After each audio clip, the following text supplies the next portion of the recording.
Hello class 8 students, कैसे हैं आप सब। आई होप आप सब बढ़िया होंगे। तो आइए, आपके जैसे कि पेपर पोस्टपोन्ड हो गए थे और अब आपके पेपर नज़दीक होंगे, क्लास 8 थी, तो हम देख लेते हैं एक पीएम श्री केंद्रीय विद्यालय में आया इंग्लिश का पेपर हम सोल्व करने जा रहे हैं। देखो, हमें पता चल होना चाहिए कि हम जो क्वेश्चन पेपर सोल्व कर रहे हैं इसका मेन मोटिव क्या है। देखो, पेपर को सोल्व करने का मेन मोटिव होता है एग्ज़ाम के दौरान, जब आपके एग्ज़ाम करीब आ जाते हैं तो आपके पास रिवीजन के ज़्यादा तरीके नहीं होते। तो रिवीजन का सबसे बेस्ट तरीका होता है पेपर सोल्व करना। तो हमारा पहली चीज़ क्या क्लियर होगी, हमारा रिवीजन होगा, एक अच्छा रिवीजन जिससे आपके सारे कॉन्सेप्ट्स क्लियर होते हैं और चीज़ें पता चलती है कि पेपर में क्या क्या आ सकता है। ठीक है, आपका कॉन्फिडेंस बिल्ड होता है। दूसरा तरीका है, दूसरी चीज़ ऐसी है जो आपने पढ़ी है नहीं पढ़ी है, कॉन्सेप्ट्स क्लियर होते हैं जो इंपॉर्टेंट है, आपको समझ में आता है कि अच्छा ये भी पूछा जा सकता है, ये भी पूछा जा सकता है। और उसके बाद अगर आपका रिवीजन भी है, कॉन्सेप्ट्स भी कवर हैं, लेकिन आपको पेपर में कई बार ऐसा होता है कि आप परफॉर्म बेटर नहीं कर पाते, बेस्ट परफॉर्मेंस नहीं दे पाते अपनी, तो उसके लिए होता है आपका अप्रोच।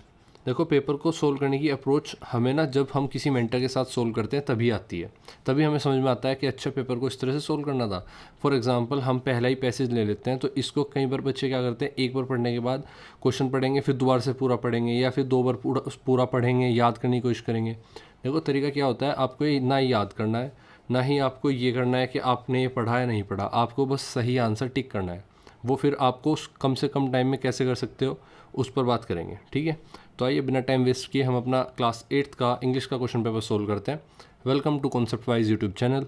सेक्शन ए कहता है रीडिंग सेक्शन है जो आपका, इसमें आपका अनसीन पैसेज है। Maya had always loved rain while others hurried inside the first row, she would run into the open field behind her house, arms stretched wide, letting the rain soak her completely. To her, the rain wasn't a bother, it was a dance partner, a storyteller, a friend. One cloudy afternoon, as dark clouds rolled in, Maya waited eagerly by the window. When the sky opened, she dashed outside, barefoot into the growing puddles. But something was different. The rain wasn't falling gently. It came with sharp winds and stinging cold. The field felt unfamiliar. Trees groaned and bent, and lightning flickered across the sky. Maya stood frozen for a moment. Then, for the first time, she turned and ran back home, frightened but safe. That evening, she sat quietly, listening to the storm from her window. She still loved the rain, but now she had learned to respect its power too. ठीक है, तो इस तरह से माया का पूरा आपने point of view देखा रेन और स्टॉर्म के प्रति। क्वेश्चन 1 कहता है, how did Maya feel about the rain at the beginning of the passage. तो जैसे कि आपने पैसेज में पढ़ा कि माया पैसेज के स्टार्टिंग में काफ़ी रेन को लव करती थी, तो she was afraid of it, क्या वो उससे डरती थी। Option B, she was bored by it, क्या वो उससे बोर हो जाती थी। शी डिसलाइक्ड गेटिंग वेट और शी इन्जॉयड इट डीपली। तो ऑप्शन सी डी होगा आपका कि शी इन्जॉयड इट डीपली। अब थोड़ा इसकी एक्सप्लेनेशन देख लेते हैं। हमारा जो फर्स्ट क्वेश्चन है कि how did Maya feel about the rain at the beginning of the passage, तो डी ऑप्शन आपका सही बताया हमने, she enjoyed it deeply. Maya had always loved rain. ठीक है, ये आपका आंसर क्लियर हो गया यहाँ पे पूरे पैसेज में। इसी के साथ क्वेश्चन नंबर 2 पर चलते हैं। ये पीडीएफ मैं आपको प्रोवाइड करा दूंगा, जिससे कि आप बाद में ये देख पाओ कि हमने आंसर्स को कैसे सोल्व किया और कहाँ पे हमारे आंसर्स हैं। ठीक है, ये मैंने पैसेज में अंडरलाइन की हुई हैं चीज़ें, और आपको ये बाद में समझ में आएगा, अच्छा यहाँ से होता है, यहाँ से होता है, क्योंकि जब हम ज़्यादा लाइनें खींच दूंगा मैं तो आपको समझ में नहीं आएगा कहाँ पर क्या है। तो सभी क्वेश्चंस के आंसर्स मैंने इसी क्वेश्चन पेपर के साथ अटैच कर दिए हैं।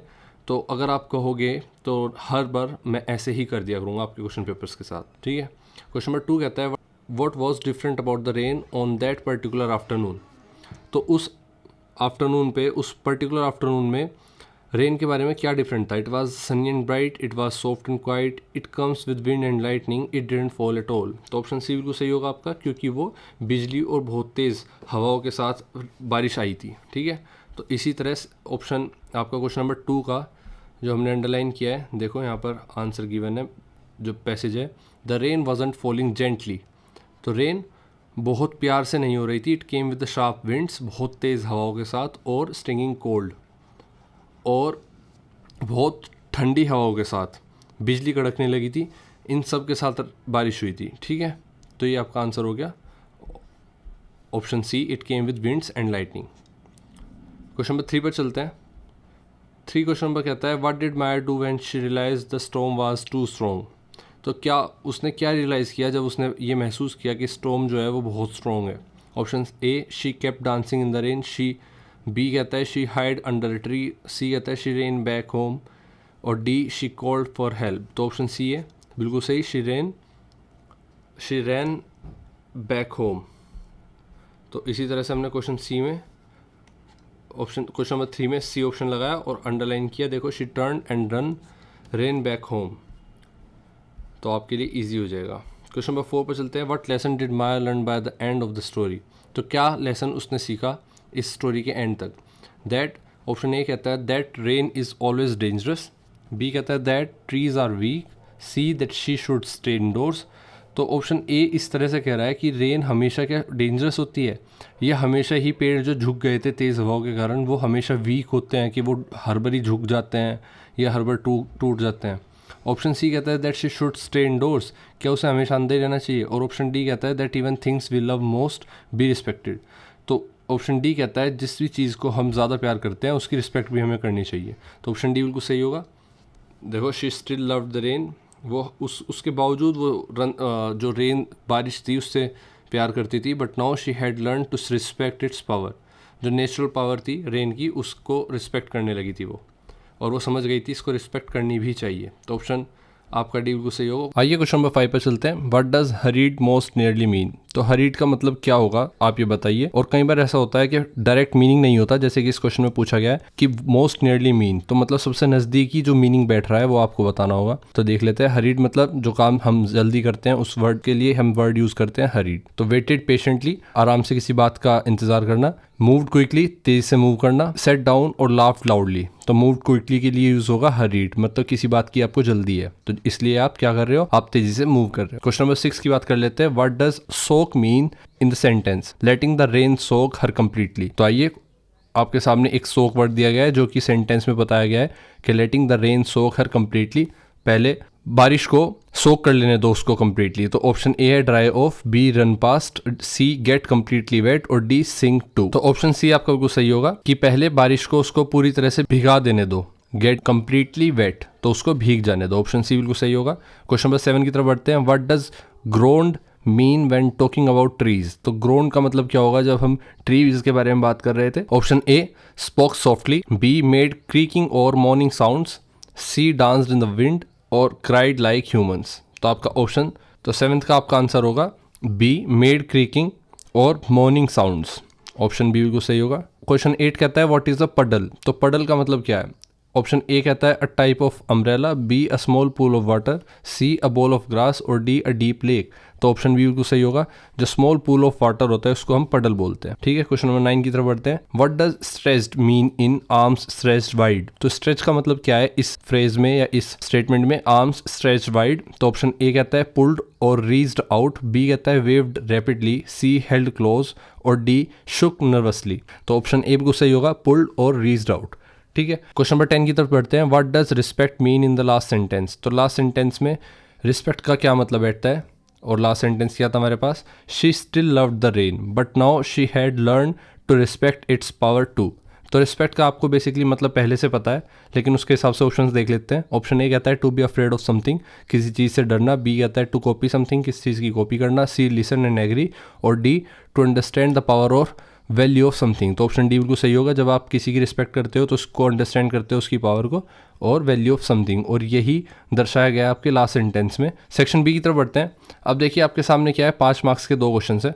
अब इन 5 मार्क्स के 2 क्वेश्चन को मैं लिखूंगा तो टाइम ज़्यादा लगेगा, इसलिए मैंने पहले से जो PDF प्रिपेयर किया आपके लिए उसमें हम इनके आंसर्स देख लेते हैं। तो आपका जो सेक्शन बी है राइटिंग एंड ग्रामर सेक्शन, उसमें क्वेश्चन नंबर 11 कहता है आपसे email to boss for MS office installation. तो आपको ईमेल करना है अपने बॉस को MS ऑफिस इंस्टॉलेशन के लिए। तो देखो ये आपका फॉर्मेट होता है, इसको आप पहले समझ लो। फॉर्मेट में क्या होता है, सबसे पहले आप ईमेल में सब्जेक्ट लिखा जाता है, ठीक है, ये आप याद रखेंगे। अच्छा, नंबर कैसे डिस्ट्रीब्यूट होते हैं, पहले आपको आना चाहिए फॉर्मेट, ठीक है। उसके बाद आपका जितनी भी डिटेल्स और इन्फॉर्मेशन है वो सही होनी चाहिए, सारी कवर होनी चाहिए। उसके बाद आपका मैटर, आप लिखते क्या हैं, किस तरह से लिखते हैं, और लास्ट में क्या आपने उसको सही से अरेंज किया है। तो आइए देख लेते हैं। सब्जेक्ट, सबसे पहले आएगा सब्जेक्ट, फिर आप जो रिस्पेक्ट देते हो जिसको भी लिख रहे हो, रिस्पेक्टेड सर या मैडम, उसके बाद आप इन्फॉर्मेशन के साथ पूरा मैटर लिखते हो, देन थैंक यू और अपनी डिटेल्स देते हो। इस तरह से आप ईमेल लिखोगे जिसमें सब्जेक्ट आपके सामने हो गया जो हमें गिवन है, request for installation of latest version of MS office. ठीक है, ये आपका सब्जेक्ट हो गया। इसके बाद रिस्पेक्टेड सर और मैडम, आप स्क्रीनशॉट ले सकते हो इसका क्योंकि ये ईजी पड़ता है। ठीक है, यही मैं आपको प्रोवाइड भी करा दूंगा एज अ PDF। तो मैटर में लिखे आप कि I hope this email finds you well, I am writing to request the installation of the latest version of MS office on all office computers. तो आप रिक्वेस्ट कर रहे हो, सबसे पहले आप कहते हो कि मैं उम्मीद करता हूँ कि ये ईमेल आपके पास सही से पहुँच जाएगा और आप इसको सही से प्राप्त कर लोगे। I am writing to request the installation, हम इस बात को लिख रहे हैं रिक्वेस्ट करते हुए कि आप सभी के कंप्यूटर में MS ऑफिस लेटेस्ट वर्जन को इंस्टॉल कर दीजिए। The current version is outdated, और ये आउटडेटेड हो चुका है जो करंट वर्जन चल रहा है, और काफ़ी सारे इसमें यूज़फुल फीचर्स जो हैं वो लैक कर रहे हैं, वो मतलब अवेलेबल नहीं है, which is causing compatibility issue. तो हम इसके साथ सही से परफॉर्म नहीं कर पा रहे with recent files. Upgrading the software will improve efficiency, efficiency बढ़ जाएगी हमारी जैसे ही हम इसको यूज़ करेंगे। और हम ये आपको इंश्योर करते हैं कि better security for our documents, हमारे डॉक्यूमेंट्स को बेटर सिक्योरिटी प्रोवाइड होगी।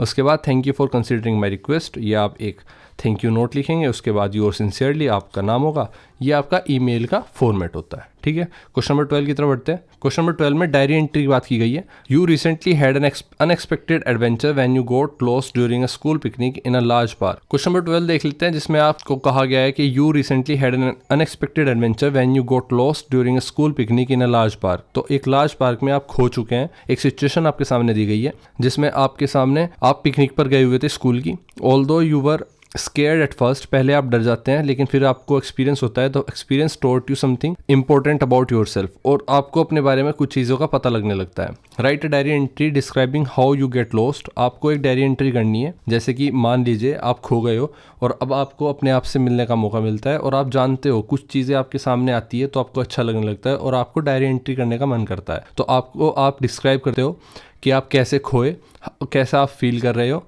और क्या आपने सीखा अपने एक्सपीरियंस से। ठीक है, तो अब डायरी एंट्री का भी सेम तरह का फॉर्मेट होता है। फॉर्मेट के साथ देख लेते हैं क्या क्या मिलता है। सबसे पहले आपको डेट लिखनी होती है। ठीक है, डेट एंड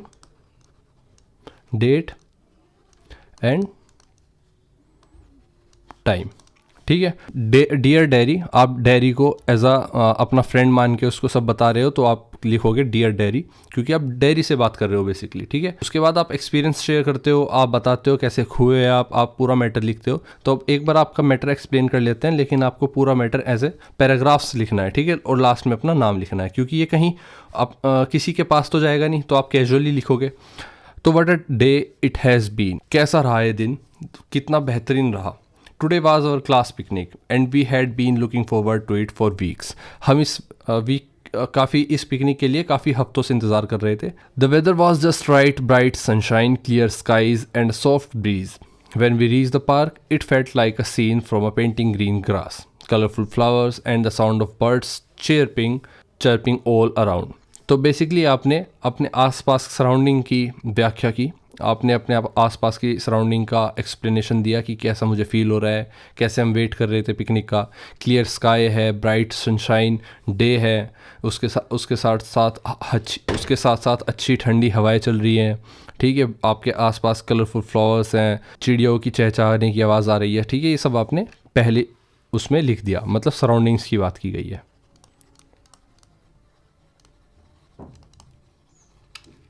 ठीक है, इसी के साथ नेक्स्ट पैरा देखो आपने क्या एक्सप्लेन किया। We quickly found a shady spot under a tree and laid out our picnic blankets. Everyone brought tasty snacks to share sandwiches, fruits, chips, sweets. After eating a little we played games like frisbee and soccer.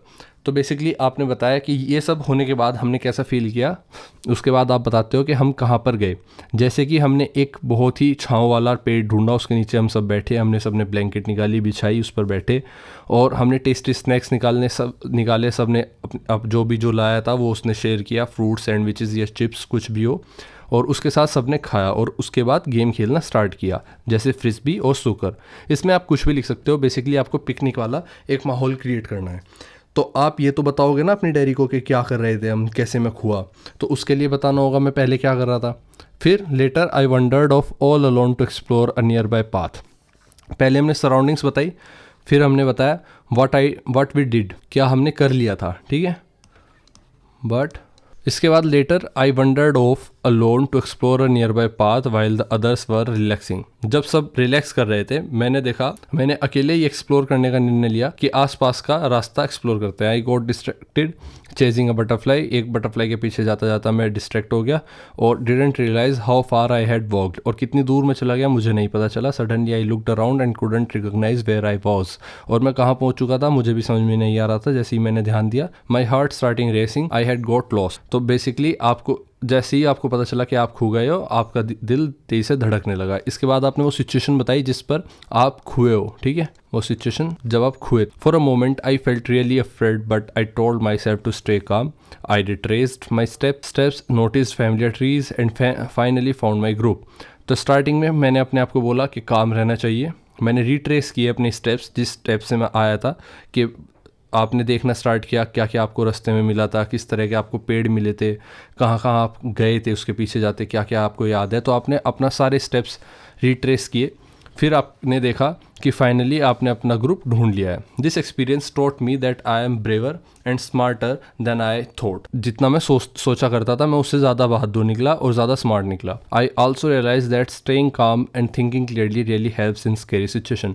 तो staying calm मतलब आपको शांत रहना और आराम से सोचना बहुत ज़रूरी होता है जब आप स्कैरी सिचुएशन में होते हो, ठीक है, और वो आपको हेल्प भी करता है। Even with that little adventure the picnic was wonderful day full of fun. तो वंडरफुल डे रहा आपका इस पिकनिक के साथ, छोटे से एडवेंचर के साथ वंडरफुल डे रहा, फुल ऑफ एडवेंचर के साथ और फुल ऑफ फन के साथ। लाफ्टर रहा, लर्निंग्स रही, चीज़ें सीखी आपने, खूब मज़े किए। I will never forget it, और आप ये कभी नहीं भूलोगे, ठीक है। ये आपकी डायरी एंट्री हो गई, आप लास्ट में नाम लिख सकते हो।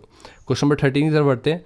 Change the voice of the following sentence. तो आपके पास एक्टिव वॉइस होती है, एक एक्टिव वॉइस होती है और एक पैसिव वॉइस, ठीक है। अब इसमें लिखा गया है इज शी बॉइलिंग पोटैटोज़, तो आपको इसकी वॉइस चेंज करनी है। तो इसका मतलब होता है आपको सब्जेक्ट की जगह ऑब्जेक्ट और ऑब्जेक्ट की जगह सब्जेक्ट रख के ग्रामेटिकली सही स्टेटमेंट बनाना है। तो इसमें पूछा गया है क्या इज शी बॉइलिंग पोटैटोज, क्या वह आलू उबाल रही है। इसका आपका जो सेंटेंस चेंज होगा वॉइस के साथ, उसमें आ जाएगा are the potatoes being boiled by her, क्या जो आलू है वो उबाले जा रहे हैं उसके द्वारा, ठीक है। तो ये आपका चेंजिंग इन वॉइसेस हो गया। क्वेश्चन नंबर 14 की बात कर लेते हैं। Fill in the blank with an article if necessary. अगर आर्टिकल बदलने की ज़रूरत है तो आप बदल सकते हैं और फिल कर सकते हैं। तो क्वेश्चन नंबर फर्स्ट कहता है 14 का first, the table was made of dash wood. और क्वेश्चन नंबर 2 कहता है 14 का second part, dash water in that pot is not fit for drinking. तो आपने देखा पहले वाला जो ऑप्शन है the table was made of wood, आपका आंसर आ जाएगा कि कोई आर्टिकल की ज़रूरत नहीं है वुड के साथ, because it is an uncountable material noun here. अगर ये काउंटेबल होता तो हम इसके साथ शायद लगा लेते कोई आर्टिकल, लेकिन वुड के साथ कोई आर्टिकल की ज़रूरत नहीं है। तो हमारा आंसर क्या हो जाएगा, हमारा आंसर डायरेक्ट यही हो जाएगा कि the table was made of would. तो कोई आर्टिकल की ज़रूरत नहीं है, यही सही है। इसके साथ सेकंड पार्ट पर देख लेते हैं, dash water in that pot is not fit for drinking. तो डेफिनेट आर्टिकल यूज़ होगा द, क्यों, क्योंकि ये रेफ़र करता है स्पेसिफिक वाटर को। वाटर इन दैट पोट मतलब एक पोट है, उसके अंदर जो वाटर है वो पीने लायक नहीं है। तो पर्टिकुलर पानी पीने लायक नहीं है, ऐसा नहीं है दुनिया का सारा पानी पीने लायक नहीं है, ये पर्टिकुलर पानी पीने लायक नहीं है। और जब किसी पर्टिकुलर चीज़ की बात की जाती है, स्पेसिफिक चीज़ की बात की जाती है, तो डेफिनेट आर्टिकल लगता है क्या, द। तो आंसर क्या हो जाएगा, the water in that pot is not fit for drinking. Question number 15 पे चलते हैं। Fill in the following blank with the correct tenses. तो आपके सामने है फर्स्ट क्वेश्चन, शी और dash hard since December. Question number 15 पर चलते हैं। Fill in the following blank with the correct tense. तो आपको सही टेंस के साथ जो आपको ब्लैंक दिया जाता है उसको फिल करना है। तो क्वेश्चन नंबर 15 में जो सेंटेंस था वो कुछ इस प्रकार था कि शी डैश हार्ड सिंस दिसंबर, और ब्रैकेट में आपके पास स्टडी एक वर्ड दिया गया था जिसके साथ आप इसको यूज़ करके सही टेंस के साथ आपको ब्लैंक फिल करना था, जिसका सही टेंस इस तरह होगा कि she had been studying hard since December.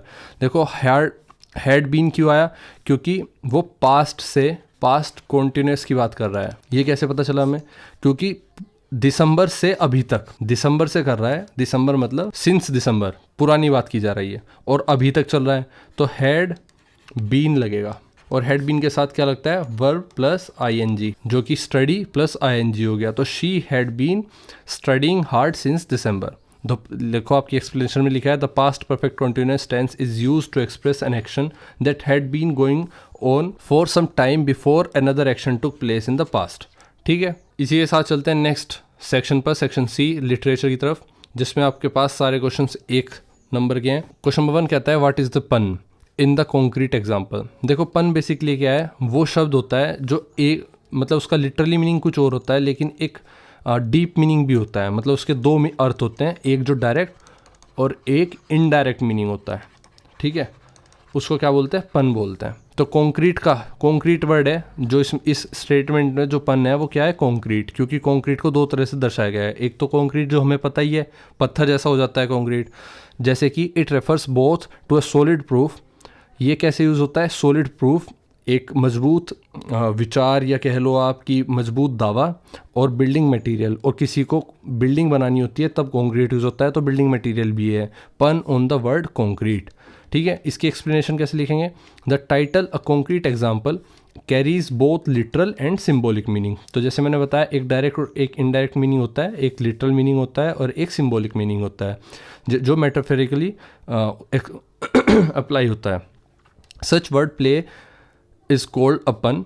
Upon is a figure, यहाँ से आप देख सकते हो अपन की definition, a pun is a figure of speech that uses words with multiple meanings और words that sounds alike but have different meanings creating a humorous effect. तो short answer type questions में आपके सामने पहला क्वेश्चन ये है कि how did Tenali Ramakrishna gain a special place in the Kings court. तो जो आपकी चैप्टर में कहा गया है कि किंग के कोर्ट में, किंग के दरबार में रामकृष्ण को, तेनाली रामकृष्ण को एक स्पेशल प्लेस क्यों मिला, कैसे उसने अटेंशन ग्रैब की, कैसे राजा का उसने दिल जीता, वो इस बात से था कि Tenali Krishna gain a special place in the courts Kings court through his intelligence. तो उसकी अपनी समझदारी की वजह से। अब देखो क्योंकि ये 2 नंबर का एक क्वेश्चन है तो आपको इतना बड़ा नहीं लिखना, पहले हम एक्सप्लेन कर देते हैं पूरा, फिर उसके हिसाब से आपको बताऊंगा कि कितना लिखना है। ठीक है, तो intelligence, wit and presence of mind की वजह से उसको किंग ने पहचाना और उसको एक स्पेशल जगह दी कोर्ट में, मतलब अपने दरबार में। His smart and unexpected solutions too difficult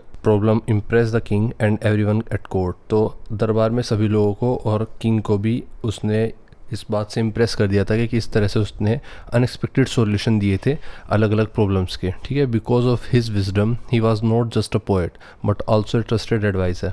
सिर्फ उसकी समझदारी की वजह से ये पता चला कि वो सिर्फ एक पोएट नहीं है, एक कवि नहीं है, वो एक एडवाइज़र भी हो सकता है, वो भी विश्वासपूर्ण, जो मतलब जिस पर विश्वास किया जा सकता है। His ability to handle serious matters in a light-hearted, respectful way helped him win the king's favor and become an important member of the royal court. तो उसकी जो एबिलिटी थी सीरियस मैटर को मतलब हैंडल करने की, और किस तरह से वो रिस्पेक्टफुली उन चीज़ों को हेल्प करता था, किस तरह से उसने किंग को हेल्प की एक रिस्पेक्टफुल तरीके से, उसने उस किंग का दिल जीत लिया, उस तरीके ने किंग का दिल जीत लिया, जिसके बाद उसे एक इम्पोर्टेंट मेंबर बनाया गया राज दरबार का। ठीक है, तो आपका बेसिकली आंसर आप लिख सकते हैं कि through his intelligence place in the court, यहाँ से आप स्टार्ट करेंगे। Mind, his smart and unexpected solutions to difficult problem impressed the king and everyone at court because of his wisdom was not just a poet but also a trusted advisor. His ability to, तो यहाँ से आप लिखोगे फिर his ability to handle serious matters in a light-hearted respectful way helped him win the king's favor, और फिर यहाँ तक ये आपका आंसर हो जाएगा। क्वेश्चन नंबर 2 कहता है why did the merchant become suspicious of the 4 men। तो मतलब उन 4 लोगों को लेके क्यों मर्चेंट सस्पिशियस हो गया था, क्यों उसके मन में ऐसे डाउट आ गया था कि कहीं इन्होंने तो मुझे मतलब पूरा रीज़न ही बताना है बेसिकली। अब आपको पता है चैप्टर में हुआ क्या था कि उसका ऊँट चोरी हो गया था। अब उसका ऊँट गुम होने की वजह से उसको उन पर डाउट क्यों हुआ, आइए उसकी एक्सप्लेनेशन देख लेते हैं। अब क्योंकि क्वेश्चन 3 नंबर का है, 2 नंबर का होगा तो आपको कम लिखना होगा। ठीक है, सिर्फ एक्सप्लेनेशन के लिए मैंने कंप्लीट लिखा हुआ है। ठीक है, पहले देख लेते हैं। The merchant lost his camel, उसने अपना कैमल खो दिया था, और फिर वो उन 4 लोगों से पूछता है कि क्या आपने वो देखा है।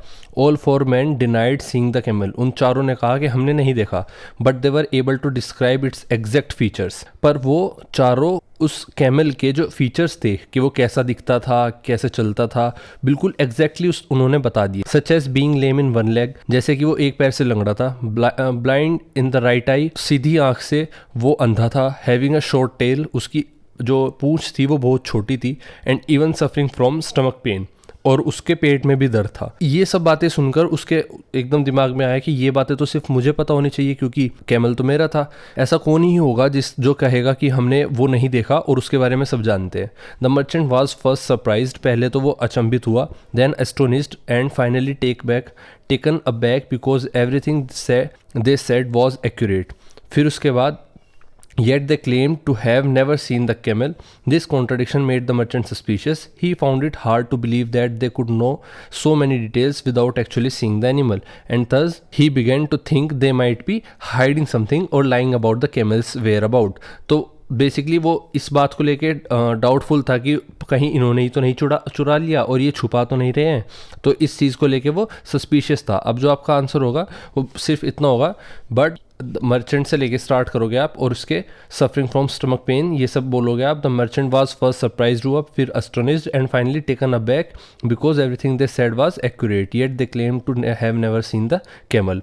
This contradiction made the merchant suspicious. ठीक है, यहाँ तक आपका आंसर हो जाएगा।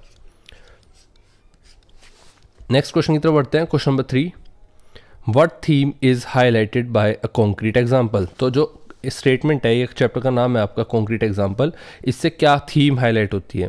तो the theme highlighted by a concrete example is the importance